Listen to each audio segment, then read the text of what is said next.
ইস্তেগফার ও দুরূদ শরীফের মাধ্যমে চেহারার সমস্যার সমাধান, অলৌকিক দোয়া কবুলের গল্প। আমরা বাস্তব জীবনের দোয়া কবুলের গল্পগুলো আপনাদের সাথে শেয়ার করে থাকি। আপনার দোয়া কবুলের গল্প যদি আমাদের সাথে শেয়ার করতে চান, আমাদের হোয়াটসঅ্যাপ নম্বরে যোগাযোগ করুন। আপনার দোয়া কবুলের গল্পগুলো আমাদের চ্যানেলে প্রচার করা হবে। ডিসক্রিপশন বক্স ও পিন কমেন্টে আমাদের হোয়াটসঅ্যাপ নম্বর দেওয়া থাকবে। আসসালামু আলাইকুম প্রিয় দিনী ভাই ও বোনেরা, শুরু করছি আমার পরম আল্লাহ তাআলার নামে। বিসমিল্লাহির রহমানির রহিম। আজকের দোয়া কবুলের গল্পটি আপনাদের মাঝে আমি পড়ে শোনাই। এই দোয়া কবুলের গল্পটি ইস্তেগফার ও দুরূদ শরীফের মাধ্যমে নিজের চেহারা সুন্দর করা। আমাদের ফেসবুক পেজের ইনবক্সে দেওয়া একজন আপুর দোয়া কবুলের গল্প এটি। আপুটি প্রথমেই লিখেছেন, আজ আমি আমার একটি দোয়া কবুলের গল্প বলবো।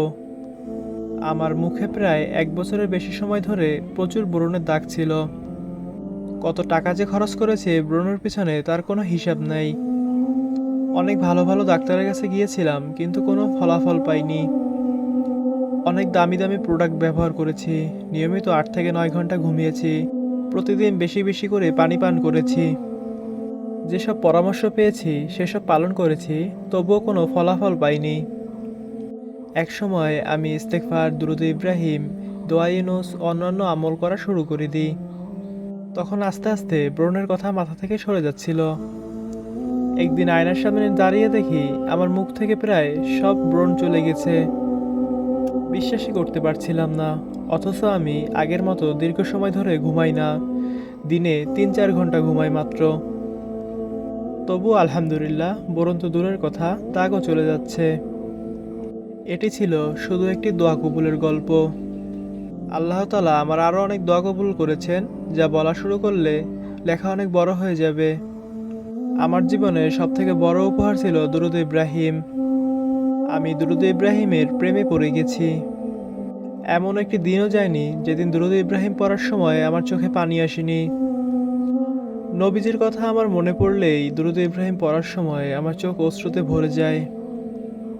হয়তো আমার রব আমার এই ভালোবাসাকে পছন্দ করেছেন, তাই আমার দোয়াগুলো কবুল করে নিয়েছেন। আলহামদুলিল্লাহ। আমি যে আমলগুলো করতাম তা আমি বলে দিচ্ছি।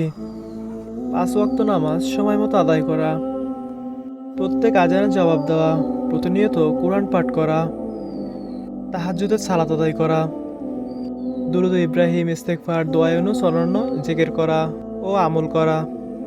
আলহামদুলিল্লাহ, আমার জীবনে অনেক জিনিস আল্লাহ তাআলা কবুল করে নিয়েছেন। দোয়ার শক্তি সত্যিই অদ্ভুত। প্রিয় দিনী ভাই ও বোনেরা, দুরূদ শরীফ, ইস্তেগফার ও দোয়া ইউনুস আসলেই খুব পাওয়ারফুল আমল।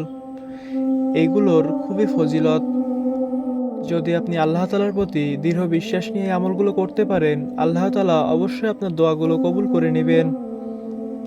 তাই অবশ্যই যারা দোয়া কবুল করাতে চান, তারা এই দুটো আমল নিয়ে আঁকড়ে ধরুন, আল্লাহর প্রতি বিশ্বাস রাখুন এবং সমস্ত ধরনের পাপ থেকে নিজেকে বিরত রাখুন। কারণ পাপই একমাত্র জিনিস যেটা আপনার দোয়া কবুলের ক্ষেত্রে বাধাগ্রস্ত করে। পরিশেষে আল্লাহ তাআলার কাছে একটিই দোয়া করি, আল্লাহ তাআলা যেন আমাদের সকলের মনের নেক আশা পূরণ করে দেয়, আমিন। এবং আল্লাহ তাআলা যেন আমাদের বেশি বেশি আমল করার তৌফিক দান করে, আমিন। আমার কথাগুলো যদি ভালো লেগে থাকে, ভিডিওটি অবশ্যই একটি লাইক করবেন, কমেন্ট করে যাবেন আপনার মূল্যবান মতামতটি। আমাদের চ্যানেলে যদি নতুন হয়ে থাকুন, চ্যানেলটি সাবস্ক্রাইব করে সাথে থাকবেন। আসসালামু আলাইকুম রহমতুল্লাহ।